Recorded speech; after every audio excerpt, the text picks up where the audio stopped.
সকালবেলা উঠে স্নান ধান করে দুজনে মিলে রেডি হয়ে বসে পড়েছিলাম, কারণ দিনটা ছিল মঙ্গলবার, মনসা পুজোর দিন।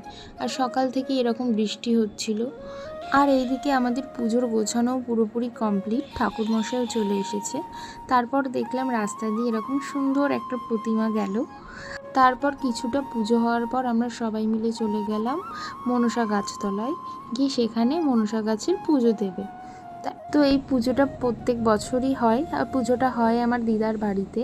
তো সেই নিয়ম অনুযায়ী গাছটাকে স্নান করালো ফার্স্টে দুধ দিয়ে, তারপর সিঁদুর পরিয়ে মালা দিয়ে গাছের পুজোটা সম্পূর্ণ হলো। তারপর আমরা চলে আসলাম আবার সবাই মন্দিরে। এবার আমরা অঞ্জলি দেব বলে বসে। তারপর ঠাকুরমশাইয়ের বাকি যেটুকুনি পুজো ছিল সেটুকুনি করে নিল। আরতি করে মাকে সিঁদুর পরিয়ে এখানে আমাদের সবার দেখতে পাচ্ছ অঞ্জলি দেওয়াও কমপ্লিট। আর এইদিকে পুজোটাও পুরোপুরি কমপ্লিট। এইবার সবাইকে প্রসাদ গুছিয়ে প্রসাদ দেওয়ার পালা। তারপর এখানে মামা আমাদের জন্য ডাব কেটে দিয়েছিল।